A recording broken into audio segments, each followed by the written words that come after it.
Hey guys, welcome to Tablenauts. I'm Doolin. I'm Emily. And this is a video that really is showcasing 5 incredible games that we have played in the month of August, at least at some point. Some more than others, but that's just the nature of playing the games you love, right? And we want to talk about each of these, but on top of that, we want to kind of establish a ranking of sorts. And we've not looked at each other's lists. Nope. I have a feeling I know, like I could maybe get these right if I were to guess for you. But like, I mean, what are your thoughts, in general, about these games?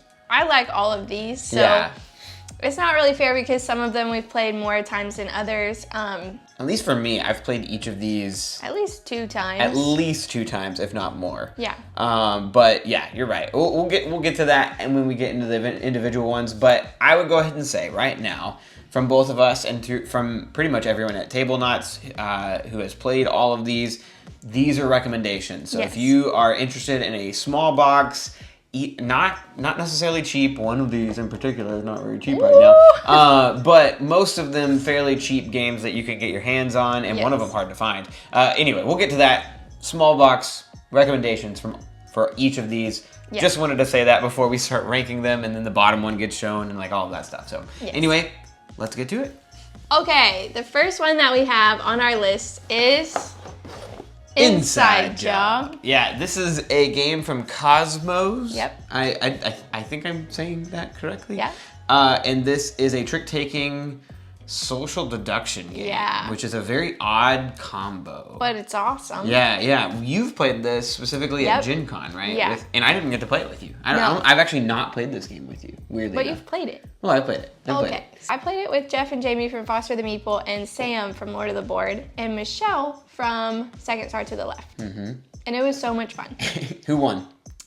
The first time we were just watching, Michelle and I were watching, and I think Sam won. Sam? And then the second time, Michelle won. And like we all knew. By herself? Yeah. Oh, and she was the bad guy. We all knew she was the insider. Every single one of us knew.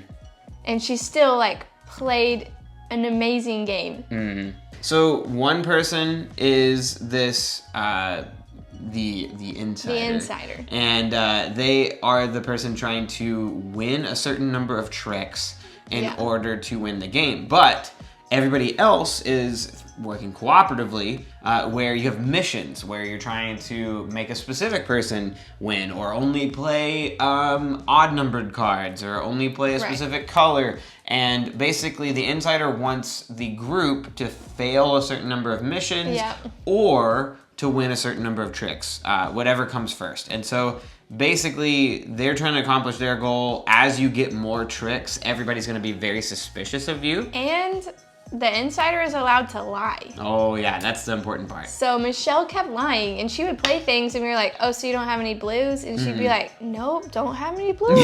This game is really neat. I've enjoyed it the times I've played it, and then the added bonus little abilities that you can throw in are really neat. We'll play with those more and probably develop even more of love for this. But for now, out of the amount of times we've played it, where do you have this rated out of 5? Out of the 5? Out of 5. I forgot. Out of the 5. Let me check my notes. I'm checking mine. Cool. Right. Ready? We'll reveal in 3, 2, 1, and then we'll reveal. Okay, ready? 3, 2, 1, 4. Oh, number 3. Okay. Yeah. So you rate this a little bit higher, more than something. I want to say, as the person who rated it lower, I still love this game. Yes. I think that it is incredible, and it will be in our collection for a very long time. So when I played this game, I immediately bought it. Yeah, that's true. It was sold out at the con. Yeah. And so I sent him to go get it, actually, and he said it was sold out. So I immediately bought it online, and it was at home waiting for me when I got home. That was great. So it also has a 2-player variant, it says, and we have not tried it at that in that way, but I feel like that'll probably be what we ended up doing the most because there's 2 of us. But Inside Job. Inside Job. Great job. That's number 1. Number 1. All right. Bring number out 2. The next one. The next one is Trio. It's also called Nana. Yes, which is how you played it at the convention. So I played it at Gen Con. I played Nana. It's like different art and different theme, and it's kind of like, I guess, a Japanese game. And it's the art is really, really pretty in the Japanese one, but I could not find that one anywhere. Somehow Michelle got herself a copy. I don't know how she did that. Michelle has connections everywhere. I don't know how she did that, but I got Trio. So this is the same game, but they've like reprinted it in France, and But with a Mexican art theme. So it's like Papel Picado theme. Like it very much reminds me of Coco. Yes. Which I love from Disney. So, it's the same game as Nana. It's just a different theme. All the directions are in French, but it is on BGA, and so we were able to get the directions on there. But I played it and I learned it, so I was able to teach them. And we played it with Jash, just us three. And Probably like 10 times in a row. A lot of times. It was so like, run it back again, Run it just over and over. It was so good. So, yeah, this is another one that I immediately wanted to buy, like after Gen Con, and I couldn't find it anywhere. Ended up buying it from France.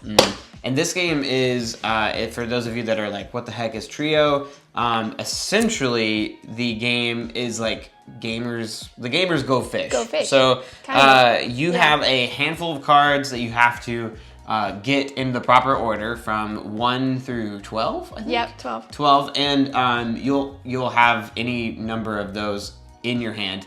And your goal is to get sets of 3. The way you do that is by asking... Trio, we could say. Yeah. You ask people to reveal what their highest or lowest card is, or you can ask yourself, because you're a person not playing the game, or you can flip over one of the cards at the table. If you happen to get in 3 tries, just like a matching game, all 3 of them at the same time, those come into your pool. If you get 3 sets, you win. Also, if you get the matching set that is on a specific number, like I think if you get 5s and you also get 12s, you win. And then lastly, if you manage to get all 3 sevens, you win the game. Automatic win. Automatic win. It's really hard to do though, because you're normally asking their highest card or their lowest card. And so 7s are trapped in the middle of people's hands. Falls in the middle, so it's hard to do. Yeah. But I've yet to see that. Actually, no, never mind. You won that way. Yeah, I forgot about that. Oh, you totally won that way with us 3, because Jash and I both had 2 sets, and you got the 7s, and it was really exciting. But yeah, Trio is a blast. I think this is a great game at 3, and I also can't wait to play this with my whole family at 6. It was really fun. Can you play at 6? I think you can play up to 8, maybe? What? Hold on. This is 3 to 6. 3 to 6 players. So I knew we could play it with my family at least. It would be really fun at higher. We played higher at Gen Con. I don't remember if it was 4. No, maybe 5. Maybe 5? Maybe. I don't remember. I would have to count. Anyways, this is a really good game. Yeah, we like this a lot. Are you ready to rate it? Yeah. Not rate it. Let me check my rank notes. it. Out of the 5, where do we give this one? All right, I know mine. I know mine. Ready? Yeah. 3, 2, 1, 1. 3. Whoa! Trio's your number 1? This was my number 1. That's awesome. That's awesome. Okay, now I'm excited to see where other things fall, but Trio clearly has left an impression on you. It did. You played this. It's been so good every single time I've played it. Every single group of people I've played it with, it's just always hit every time. So that's awesome. Well, Trio, number 1 for you, number 3 for me. That's pretty good. That's pretty good ranking. All right, next game is Broken and Beautiful. Broken and Beautiful. A game about kintsugi, which is like the Japanese art of breaking. When pottery breaks, you put it back together with gold. With gold, yep. And it's supposed to be more valuable. Which reflects in the game. Yeah. So I just really like this theme in general. I think it's really cool. And it's really well done. Like the art is really pretty. It's a very simple game, but it's a super fun game. Yeah. The theme is awesome. Like you break pottery each round. You collect pottery first, then pottery breaks, and then you have to repair it. You flip it over and it's shiny and it's gold. Yeah. You get more points if it's repaired. I like this game. I think it's great. I think the idea behind it is neat. If it was just the bare bones part of it without the breaking of the pottery, it would really be missing something. But that is like interesting enough that it like elevates the game. So in case you're wondering like what the heck is this game, it's a simple set collection drafting game. So at the start of each turn, depending on if it is you're the first player or not, you will draft a card, and then it's a snake draft back to you. So if I were to go first, I would draft a card, Emily would draft 2, and then I would draft 1 more. And then there'd always be 1 face-up card that's about to come out, and also 1 card left, and all of those cards would break. Right. Would cause their type of card to break. The person who goes last in the draft is the one who decides, like, it kind of is crappy to go last, but you get to decide what breaks, which is kind of nice, because you get to leave that last card on the table, so all of those break. If someone's cards are broken and they're not repaired, then they're not worth points. Yeah. But if you do repair them, then they're worth even more points, so... And they can't be broken after that. Right. What's really neat about that as well is that as you draft cards, you have a second thing that you have to decide, which is, do I want to keep this piece of pottery, or do I want to sell it for gold, which you need in order to fix your other pieces. And so there's always this sort of like decision making that might be, I think might not be as present in games that are similar to it, like Sushi Go. Even though Sushi Go has maybe some more, like, especially Sushi Go Party just has a wide variety of cards. This one has less. This is basically bare bones Sushi Go, but with a lot more decision making, like the gold and the repairing and all of that. It's really, really neat. I really like this game. I think it's very well made. And Doolin bought it for me at Gen Con, like sight unseen, like he knew it was a theme that I would like and bought it for me. I didn't even see it. I knew you'd like it. He said, Emily will like this game. So out of the 5 though, where do you have this game ranked? You ready? Yeah. 3, 2, 1, 5. Yeah, okay. Unfortunately, it is, for both of us, the least rated, but... It's a very good game. Yeah. All 5 of these are amazing. I love them. We've pulled it out a bunch of times since we've got home, and we've played it multiple times and always enjoyed it. It gets played snappy. It gets played a lot at our house. Just out of the 5 that we have here, I'm going to go with number 5. Yeah, I hate that it ended up number 5 for both of us. I don't want to sell it short. It is, we cannot say enough about how good this game is. Like, please go get you a copy if anything we said has piqued your interest. So. For sure. Anyway, that is Broken and Beautiful. Next up, this is a big one. It's a little deceiving to call this a small box game, but it's big. I will say that if you just get one of the decks, like to start to play against other people, all of it will fit in one little tiny box like this. And you can just leave it at that and play with those. Most people will not. They will be buying a lot more of the cards and be building a bunch of the decks. See most of our group. But MOREcana at its bare bones is a small box card game where it is actually a trading card game with a whole bunch of Disney characters. I think there are currently somewhere around the realm of 214 different characters, cards that you can, not character cards, different types of cards you can get. And the art is awesome. Like, as a Disney fan, it's amazing. Every single card is so thematic, like the stuff that each character is able to do, the stuff that the items do. So thematic from the movies. Just awesome. Gorgeous art. Love it. All of the abilities are probably what make this game for sure, like, elevate it. Because at its core, playing just 1v1, what I love about this that maybe sets it apart from other TCGs is that most of the time both players just have a health pool and you're just whamming on each other until one person dies. But in this game, it's actually about questing. So you want to get your characters out and then tap them, essentially, use them to quest. And when you quest with your characters, they have a certain amount of points that they'll each get you. And then at the same time, if you quest with your characters, that leaves them open to attack from the other player. And the player on the opposite side of you has to decide, am I going to use my characters to quest, or am I going to slow down your ability to quest? And it's really neat. I like that push and pull. I like it. So I've personally never played a trading card game. I've never played like Magic the Gathering or any sort of thing like that. So there was a little bit of a learning curve for me. They were using words like tap and this, and I was like, I don't know what that means. So, but I figured it out. I've played it a couple times now and I'm starting to get it. Didn't really think I would like it. Like we got it and I was like, oh yeah, I'm gonna like looking at the cards and they're cute and pretty and stuff, but I didn't think that I would like playing the actual game. But I do. So Yeah. There's that. And I actually like playing this not only at 2, but Yeah. even in a group of 4. Like, we it's did so that fun. the other night, and it was really fun. For sure. But anyway, enough about that. What are we going to rank this game out of 5? All right. Ready. And not rate this out of 5. Out of the 5 games, where does this lie? All right, ready? Yeah. 3, 2, 1, 2. 4. Oh, wow. All okay. right.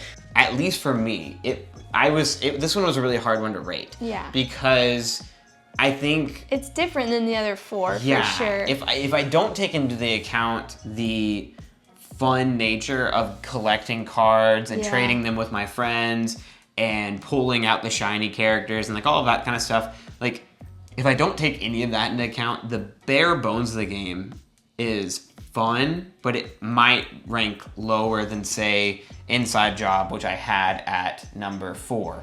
Yeah. It might replace, it might be down to number 4 for me, but I just really like opening packs. I love trading with my friends, like all of that stuff. And like, we had a MOREcana night the other night. Getting into this game has been a lot of fun, and so that's why it's a little higher for me. One thing I will say is my cousin really has gotten into it, and I'm not sure like if he plays a lot of TCGs or whatever, but we don't really play games with him a lot. But he came over to our house the other day and he played and was so excited about trading cards and like playing the game with us, and that was really fun to just have that connection with him. So I thought that was really cool. Shout out to Jeremy. Yeah. Anyway, last one. We have. It's a good one. Just a game that we've played basically all summer. I don't know if they can see it right up there. I'm going to put it right there. It is Sea Salt and Paper by Pandasaurus Games and Bombix Games, I believe. Yes, Bombix Games. This is another, in the same realm of Broken and Beautiful, set collection, drafting game, but also very different at the same time. Especially with its element of not just playing one game to see who wins, but pushing your luck. Do I tell everybody stop now, or do I go for another card next round? Or do I tell everybody one last chance so that I can push my luck even further because I think I have a really great hand? That extra instance of push your luck, like almost pokery, like what do I do? Do I stay in? Do I go out? Type of thing makes this game a little bit different than your typical set collection drafting game. But what do you think? Wait, I was trying to think of what it is. Is it the shark and the person? Oh, yeah, the meanness. The take thatiness, where you can like yoink one from another player. That's really cool. 2 crabs lets you look through the decks. And like pick one. 2 fish allows you to, I think, just take a card off the top. And then 2, my favorite one, the one I always go for, the 2 boats, because it lets you just take a whole other turn. Like that, those are great. So there's extra stuff like that. If you find all 4 mermaids and you have them, you win the game which, automatically. I've never seen. I'm not convinced it's possible, but hopefully one day. But it is really fun. And the first couple times that I played it, we went to go visit Jeff and Jamie from Foster the Meeple in Canada, and we played this, and I was so confused. I was so lost, and I did not do super well. And then I think we played it again at Gen Con. Still kind of lost. You're good at this game, though. Yeah, well, now I am. It's taken a while. So for me, I just learned slow sometimes. So this one was one it took me a while to get it, but. Talk about a game, too, that like just constantly finds its way out. And I think it's a testament to how good the game is that a small box like this sold out at Gen Con. Like, that's insane that this game sold out at Gen Con. It is very cute. I think the art's really pretty. Like, it is like origami. No box space wasted. I think the cards go up to the top. And it's great. So out of the 5, what is your rating of this one? That's what I thought. Okay. Or not rating, ranking of this one. You don't know which one's left? I think I do for you, and I think you should know for me. 1, 3, 2, 1, 2. 1. This is the best game out of the 5, at least in my opinion. But I will pull out your number 1. Nah. Trio. You said Trio was your number 1. Yeah. Sea Salt and Paper was my number 1, but it was number 2 for you. So like it wasn't that big off. Like big of a difference, good. But she's good. All 3 of these games we adore. 5. 3. 5 of these games. I slid the 3 over there. All 5 of these games we Yeah. adore, but for me, Sea Salt and Paper has just been a game that we have constantly played. For sure. Throughout the entire summer. And then on top of that, for me, I am just constantly joining On BGA. rando games of Sea Salt and Paper on BGA, even though there's not like I'm not working on a strategy or anything. Like, it's pretty cut and dry for how to play. But I just can't stop playing. I love It's so fun. I hope I get what I need next type of Yeah. thing. This was our 5 games that we Yes. both think are games you should check out. If any of this interested you at all, we highly recommend you checking your friendly local game store to try to buy those there and to support them. But again, for us, Sea Salt and Paper for me and Trio for Emily was our top 2. So if anything, go check out those 2 games. But we have one more thing we have to do before we end. And this this is a bit odd, but it's kind of setting up the next a video that is going to happen next week. Emily, I'm going to have you spin the wheel for me. This is actually a wheel we use for a movie club, but instead we're using it for something else that we're going to start. This is for me. Got it. And Emily, if she ever wants to jump in, but these are cooperative and solo games that we are going to start doing playthroughs of. I picked games that I thought would be fun as a sort of, not a teach or anything like that. But as we play them, they'll get erased. And on top of that, if you don't like these choices, join our Discord and you can actually join our Discord and you can have a say as to what the games are that get added to this. With added a little bit of you can get a second vote, I guess is what I'm trying to say, if you subscribe to our Patreon. So there's a couple of ways that you can vote on what gets added to this list, but these are the ones I own. So Emily, will you please spin to find out what will be my first solo playthrough game that we're going to do on the channel? It is... What does that say? Guild of Merchant Explorers. I thought it said Merchant Elephant. Yeah, so we're gonna erase that off of the list, and this will be this beautiful, fun game that I love to play solo. But it can be played up to 4. Will be on our channel very soon, so keep an eye out for that. And then on top of that, make sure you join our Discord and maybe even our Patreon if you want to support us to get extra votes as to what gets added, because maybe one of your favorite games I will play on the channel as well. Thank you again so much for watching. We'll see you guys next time. Bye. Bye.